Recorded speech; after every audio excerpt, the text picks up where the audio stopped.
Hi Darshan talkies viewers, இந்த வீடியோவில் நேற்றைய தினம் நான் பார்த்த பரிமளா அண்ட் கோ திரைப்படத்தினுடைய ரிவ்யூவை தான் வந்து இந்த வீடியோவில் வந்து பார்க்க போறோம். இது ரிவ்யூ என்று சொல்றதை விட ரோஸ்ட் என்று சொன்னா பெட்டரா இருக்கும் நினைக்கிறேன். ஐ திங்க் இந்த வருஷத்துல நான் பார்த்த தியேட்டர்ல பார்த்த திரைப்படங்கள்லயே படு மொக்கை திரைப்படம்டா மாற்று கருத்தை இல்ல பரிமளா அண்ட் கோ திரைப்படத்தை தான் 100% வந்து சொல்லுவேன். இந்த பாண்டிராஜ் டிரெக்டருக்கு வந்து என்னதான் ஆச்சுன்றதுதான் இப்ப எனக்கு தெரியல. ரீசெண்ட் டைமா இவற்ற படங்கள் வந்து காமெடி படங்கள், இதுக்கு முதல் ரீசெண்டா தலைவன் தலைவி என்ற படம் எடுத்தார். அது கூட ஒரு கிரிஞ்சு காமெடி மாதிரி இருந்துச்சு. பட் ஓரளவுக்கு அந்த படம் ஓடிச்சு. எனக்கு கூட இந்த படத்தோட ஒப்படைகள் அது கொஞ்சம் எனக்கு பெட்டரா கொஞ்சம் ஃபீல் ஆச்சு, ஓகே இருந்துச்சு. பட் அதை விட காட்டு மொக்கையான ஒரு படத்தை வந்து இப்ப வந்து எடுத்திருக்கின்றேன். பரிமளா அண்ட் கோ என்ற இதுல வந்து எடுத்திருக்கின்றேன். இந்த திரைப்படத்தின் ஃபர்ஸ்ட் ஆஃப் ஆல் நான் இயக்குனர் பாண்டிராஜை வந்து கேட்கிற விஷயம் வந்து என்னன்னா, இந்த திரைப்படத்துல வந்து நீங்க மெயினா வந்து அந்த பரிமளா அவங்க ஃபேமிலியை பேஸ் பண்ணி எடுக்கிறீங்க.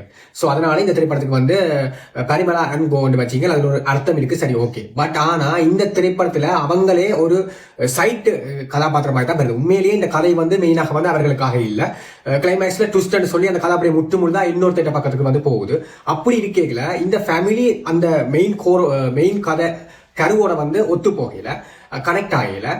அந்த ஃபேமிலிக்கும் இந்த திரைப்படத்தின் மெயின் கோருக்கும் எந்த சம்பந்தமும் இல்ல. அப்படி இருக்கேல என்னன்னு இந்த திரைப்படத்துக்கு வந்து நீங்க பரிமளா அண்ட் கோ என்ற ஒரு டைட்டில வந்து விட்டீங்கள் என்றது நான் ஃபர்ஸ்ட் இயக்குனர் பாண்டிராஜை வந்து இந்த இடத்துல வந்து கேட்கிறேன். ரைட், இந்த திரைப்படத்துல கிளைமேக்ஸ் நீங்க இப்படி முடிக்கிறீங்கன்னு இருக்கும் போது என்னன்ட்டு இந்த திரைப்படத்துக்கு வந்து நீங்க பரிமளா அண்ட் கோ என்று வச்சீங்கன்றது முதலாவது கேள்வி. அடுத்து இந்த பாண்டிராஜ் டிரெக்டர் என்னன்னா, இந்த வாட்ஸ்அப்ல சில காமெடியில் வந்து பார்த்திருப்பீங்க, அந்த கணவன் மனைவி மற்றது இந்த ஃப்ரெண்ட்ஸுக்குள்ள கதைக்கிற விஷயங்கள் வந்து ஃபன்னாக வந்து வாட்ஸ்அப் காமெடி அண்ட் ஒரு 2 லைன்ல வந்து காமெடியா வந்து போடுவாங்களே, அதையெல்லாம் எடுத்து படத்துல ஒவ்வொரு சீன்ஸ்லயும் வந்து அப்படியே டயலாக்ஸ்ல வந்து அப்படியே அடிச்சு கொண்டு போறாரு. அது காமெடி கேட்டா அவங்களுக்கு எல்லாம் சிரிப்பு வந்துடும் என்ற ரேஞ்சுக்கு அவர் நெச்சிட்டார் போல. ஐ திங்க் இப்போ ரீசெண்ட் டைம்லயே தமிழ் சினிமாவில வந்து கிரிஞ்ச் காமெடி ப்ரோமேக்ஸ் அண்ட் சொன்னா இந்த பாண்டிராஜ் திரைப்படங்கள் தான் சொல்லலாம். இதுக்கு முதல் வந்து தலைவன் தலைமை திரைப்படத்துல கூட இப்படியான வாட்ஸ்அப் காமெடியில வச்சு தான் படத்தை வந்து பண்ணிட்டார்.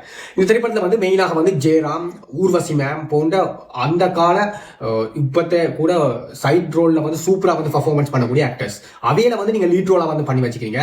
2 பேருக்கும் இந்த திரைப்படத்துல வந்து என்ன அப்படி நீங்க வச்சிருக்கீங்க என்றதை வந்து எனக்கு இதுல வந்து டைரக்டர் பாண்டிராஜ் வந்து சொன்னீங்கன்னா நல்லா இருக்கும்னு நினைக்கிறேன்.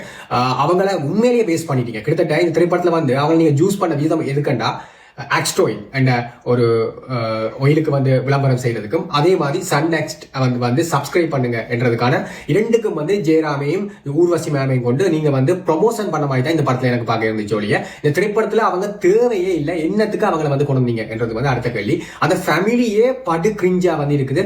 அந்த ரேஞ்சுக்கு ஒவ்வொரு காமெடிகள் வந்து அடிக்கிறாங்க, சிரிப்பே வரையில. பட்டம் ஸ்டார்ட் பண்ணதுல இருந்து முடியும் வரைக்கும் பேசிக்கிட்டே இருக்காங்க ஒழிய எங்கடா காமெடி என்ற மாதிரி இருந்துச்சு. அந்த லெவலுக்கு என்ன தியேட்டர்ல சத்தியமா இதுக்கு ஒரு கொஞ்ச நேரம் கூட இருந்து பார்க்க முடியாம போச்சு. அந்த லெவலுக்கு கிரிஞ்சாக வந்து பண்ணியிருந்தாங்க. அடுத்த விஷயம் வந்து இந்த தமிழ் சினிமாவில அந்த ஒருத்தம் வந்து சைக்கோ மாதிரி ஒரு கேரக்டர்ல வந்து சாண்டி வந்து லியோல வந்து நடிச்சிட்டார். அதுக்கு பிறகு தலைவனை எங்க பார்த்தாலும் தலைவன் சைக்கோத்தலமான வில்லன் கேரக்டர்ல வந்து நடிக்கிறார். இந்த திரைப்படத்திலே அவர் ஒரு சைக்கோத்தலமான வில்லன் சொல்லிடாது, கிரிஞ்சி வில்லன் சொல்லலாம். கிரிஞ்சி பண்ணி கொண்டு திரிகின்ற ஒரு வில்லன் சொல்லலாம். அதே மாதிரி தான் இதுக்குள்ள விடைக்கிற பே வேர்ஷன் மாதிரி ஒரு பே வேர்ஷன்ல வேற படத்தை வந்து கொண்டாடுங்க. என்னத்துக்கெல்லாம் தெரியல. உங்களோட இன்டர்வல் சீன் எல்லாம் அதுல எல்லாம் இன்டர்வல் சீன் தேவையா பரமா என்ற மாதிரி இருந்துச்சு. பாட்டு காட்டு மோக்கே எனக்கு படத்துல எதுவுமே பிடிக்கல. அந்த லெவலுக்கு ஒரு வேர்ஸ்டான திரைப்படம். கண்டிப்பா இது ஓடிடியில கூட இந்த திரைப்படத்தை வந்து இங்க வந்து பார்க்காதீங்க என்றுதான் வந்து நான் சொல்லுவேன். நிறைய பேர் வந்து இந்த திரைப்படம் வந்து வரையல பாவநாசம் திரைப்படத்தை வந்து ஸ்கூப் பண்ணி எடுக்க போறாங்க. இது வந்து ஒரு கோலமாவு கோகிலா மாதிரி ஒரு கேரக்டர்ல வந்து பேஸ் பண்ணி பண்ண போறாங்க என்ற மாதிரி எல்லாம் தோணிச்சு. பட் அதெல்லாம் எதிர்பார்த்து போனீங்க, என்ன மாதிரி நொந்துதான் வருவீங்க என்றதை மட்டும் இதுல வந்து சொல்லிக் கொடுறேன். அதோட இந்த திரைப்படத்துல வந்து பாண்டியராஜ் ஒரு விஷயத்த வந்து சொன்னவாறு ஒரு நல்ல ஒரு விஷயத்த வந்து கொண்டார, அதை வந்து சுத்தி வளைச்சு எங்கெங்கயோ எல்லாம் கதை போய் கடைசியில வந்து இப்படி வந்து இருக்கேக்கல இந்த படத்துல நம்ம வேற என்னத்தை சொல்றது என்ற மாதிரி தான் எனக்கு இருந்துச்சு. எனக்கு இந்த திரைப்படம் பாட்டு சுத்தமா வெக்காயில அவ்வளவுதான் சொல்லுவேன். இது போன்ற சினிமா விமர்சனங்களை வந்து அறிந்து கொள்ள தர்ஷன் டாக்கிஸ் யூடியூப் சேனலை வந்து சப்ஸ்கிரைப் செய்து கொள்ளுங்க.